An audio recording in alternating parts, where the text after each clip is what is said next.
Cap 26 just appeared in hobbies, and this is the TRONXY CRUX 1, and it's in operation, and it's the first print I'm doing, a cube.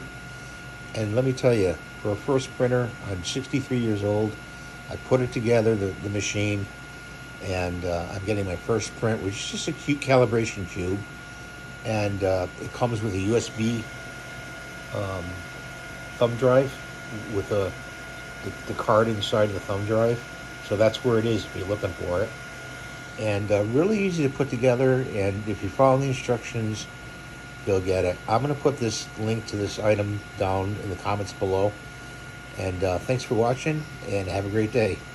Happy printing. Bye for now.